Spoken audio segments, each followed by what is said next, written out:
Hi, welcome to another episode of Leaders Influencers with Bloggers Alliance. This is Amandeep Kaur, and today we have Miss Suparna Kapoor here with a very impressive profile. So, a brief introduction about her. Before that, Suparna ji, I would like to welcome you. Thank you, Amandeep. It's great to be here. So, I'll speak a little about her. So, Suparna Kapoor is a seasoned industry professional with over 3 decades of expertise in engineering, project management, learning and development, human resources in complex technology, intensive organization, and her most recent leadership role was at Hindustan Aeronautics Limited. So, she is also recognized by She Inspire magazine as one of the 50 India's most admired women leaders 2024. So, Suparna, we have some questions for you, and we are waiting for the answers. And I'm sure they are going to be very informative. So, before that, I would like you to tell us about LQ and the unique training offered. Yeah, sure. So LQ is, I would say, very a nascent organization because it came about after I quit my corporate career. I had decided that after a certain point, I think I will do something which resonates more with what I believe in, what I want to do, and the influence that I want to make on this world. So that's how LQ started. It's a completely driven by my passion for influencing human potential and flourishing. I've seen that in corporates and otherwise also there is a lot of angst, a lot of emotional troubles that people live with, and that kind of interferes with what they would want to achieve in this world. And my attempt with LQ is that I want to change that and see that each one of us lives our own complete potential. That's the Mm-hmm. purpose and the passion with which this whole idea started. And the tagline of LQ, I think, says it all, because the tagline is learning, leadership, and life. And at LQ, I believe that unless we put all of these three together, we cannot really make a difference to individual teams or organizations. So I always see it as a whole, and look at how we can integrate all aspects of our our personality, our behavior, as well as what the organization wants from us together in a way that we are able to make a difference to both personal growth as well as organizational growth. So that's the purpose. And to be able to achieve, of course, I bring in my expertise that I've had in the industry, working in variety of teams and projects. I also bring in learnings that I have received from some of the best institutes and universities across the world, whether they are the IIMs in India or University of Oxford, where I did my fellowship. I'm also doing my PhD from XLRI. So I also try and integrate all of the learnings that I have acquired over these years and see that Mm-hmm. the gap between the knowing and the doing is reduced. Most of the time we know a lot of things, but when it comes to putting it into practice, somehow there is a lot of gap that we feel. So how can we reduce this gap? And to do this, I use a lot of experiential techniques, like applied theater, neuroscience, positive psychology. Some of these techniques that I bring in so that it is more practical in nature. It is not only theory or knowledge that I'm offering to people. It is Yeah. something they can put it into practice and bring about the change that they want to bring about, whether in their careers or in their personal life. So Mm-hmm. that's how LQ is kind of created. And what I want to achieve with LQ is that I want to reach out to young adults. I want to reach out to emerging leaders, senior leadership, and see that through these integrated holistic approach, how can we create the next pipeline of leaders who will bring about the change in the world that we are also looking for, and work around sustainability, inclusiveness, and things that are really Mhm. important to us, right? So that's the philosophy of LQ. Great. And how do you align business goals with people capability development? Yeah, so whenever we talk about training, I think one of the most important things is, why are we doing it? What's the need? So most of the Mhm. time, it is possible that there's just a Mhm. just what should I say? It's something that needs to be done in the organization, but my approach is slightly different. That what is the business goal that you're wanting to uh, resolve with the training that you want to do? So each of the training that I offer is tailored to an organization, its needs, the gaps that they are feeling, the Mhm. culture that they want to bring in. So it's not one standalone thing. It's almost like a process, and it starts from understanding where Mhm. that need for training is coming from, what are the set of people that the training is focused on, and what outcomes the organization would like to achieve. So it starts with the business goal, and kind of includes the personal and professional skills and behaviors that people would need that to be able to make that change in the organization. So that's the approach that I follow. In addition to that, I also look at how what kind of returns it is giving. So in L&D, we use something called a Kirkpatrick model, where we look at the return on investment. So, okay, you've done a training. What's the impact of that training? Did it achieve its intended outcome or not? And if there is Mhm. something more we need to do, whether it is through personal coaching for certain set of people, or some kind of Mhm. mentoring or additional content that is Mhm. required, so that is also provided. So it's a complete loop process. It's not one standalone thing. You start with the business goal, and then come back and Mhm. see whether that business goal is aligned or not, and if not, what are the changes that we need to make, what is Okay. Mhm. additional information, additional resources that the team would require to be able to meet those organizational goals. So I think that is something that is very important, and for Mhm. that, most organizations normally do something called a training need analysis, and if that is not Mhm. done, basically that's where I start from, and also see whether it fits into the organizational culture and is Mhm. aligned with the values or not. So that's the complete package that looks at this. And through this, we are able to meet both the business goal as well as the development of competencies within the set of people, managers that we are looking at. Yeah, that makes a lot of sense. And apart from that, has regular training become essential in the AI age and disruptive times organizations face today?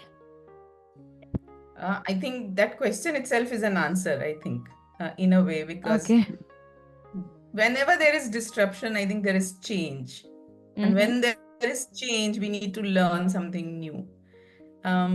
As Alvin Toffler, who's a very famous educator and futurist, he has told that the illiterate of the 21st century will not be the people who cannot read or write, but they will be the people who cannot learn, unlearn, and relearn. And that's, I think, is the crux of today's changing world. And that does not change whether you bring in artificial intelligence or normal intelligence. I think it's very important that Yeah. we continuously learn, and specifically, as you mentioned, the amount of disruption that is happening, the amount of volatility and change that is happening in today's world. I think Mm-hmm. it's imperative that we constantly train not only ourselves but also others around us, because without that, I don't think we'll be able to sustain ourselves. So there is a research that says that students and young managers who are working now, in their next 20 years of their career, they will not only change jobs, they will actually change careers. And they say that you will change actually four careers.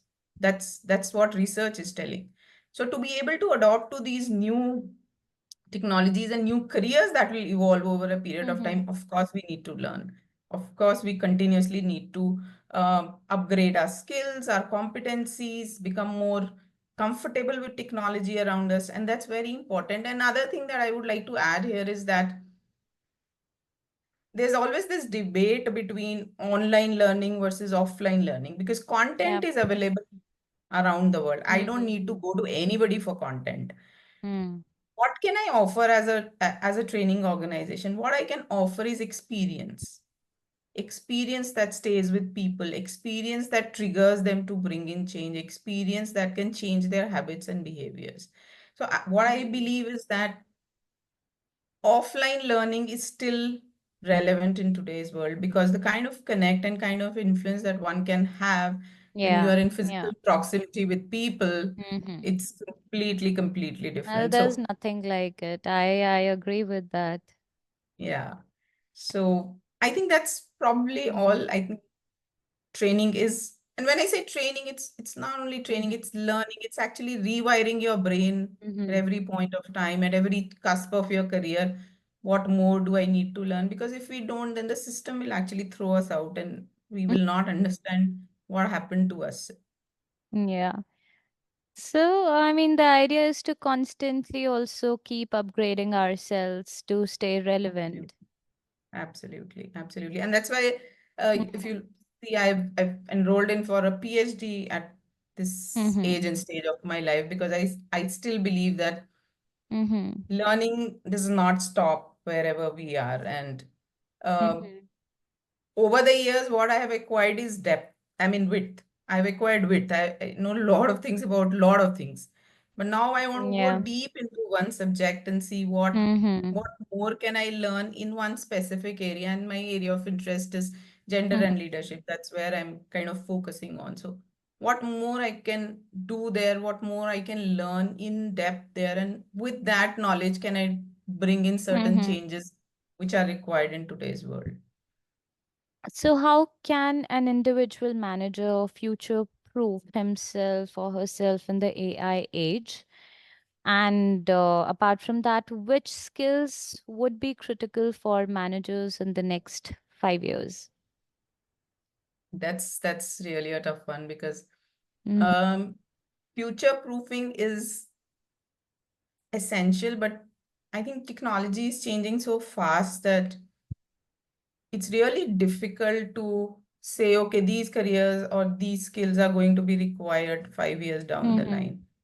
Uh, the best we can do is um, keep sensing the change that's happening around us in whatever area of work that we are, whether it is IT, whether it is manufacturing, whether it is whatever be our area of work, we need to we need to understand what's possible in the next 5 years in that particular stream. It could be finance and banking. We can see how much it has changed in the last 5 years. Mm-hmm. So the kind of change that will happen because the speed of change is becoming more and more in, as time is passing by.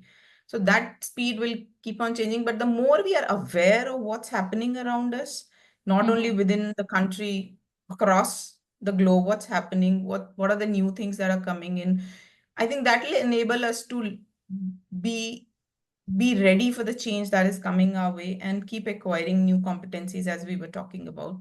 So again, I'll bring in a little bit of research. Research says that there are four C's they call that are essential in the Mm-hmm. 21st century. So communication, Mm-hmm. collaboration, creativity, and critical thinking. So these are the four C's that are required. And if we have that, we can actually quickly learn anything new that is required of us. So Mm-hmm. like for example, when I say I did my engineering, I don't remember anything of the engineering that I did. I forgot everything after the 5 years I finished my engineering. The only thing I remember out of my engineering that it taught me a very structured, rational way of thinking, which I Mm-hmm. can apply anywhere that I go.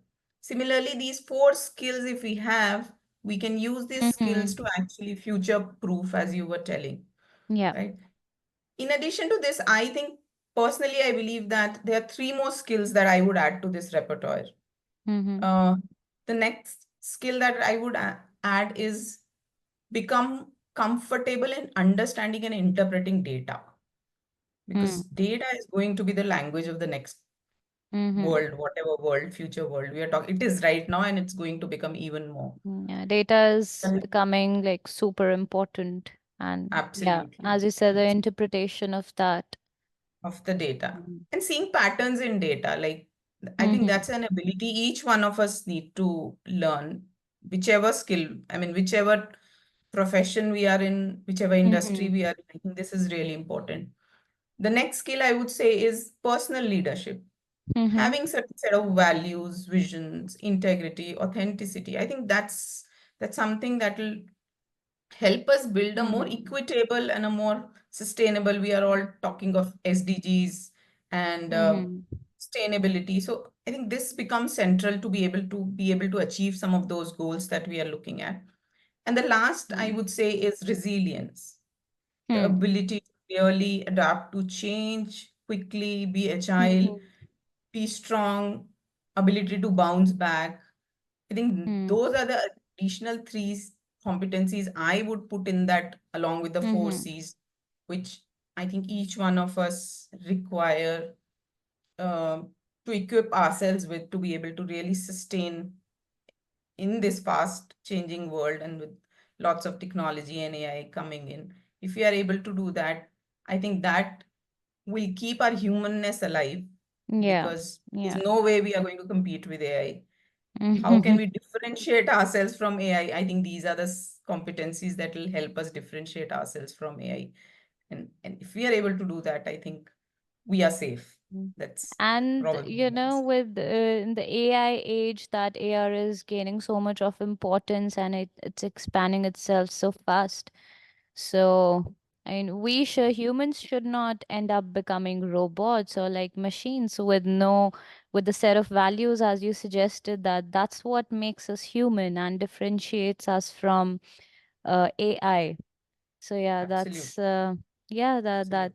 that's pretty good to hear. That and yeah, that and emotions. I think these are two big things that make us really different from AI. Otherwise, I mean, I think we have already turned half robots, and if we Mm-hmm. forget the Yeah, values and the emotion part, I think we'll probably turn complete. So I think, yeah, yeah, those are our safeguards. Very, very rightly said. yeah, Yes. fair enough. So, thank you so much. That was pretty informative. And it was a lot of fun also talking to you and getting to know things of your domain. And thank you for sharing all of that with us.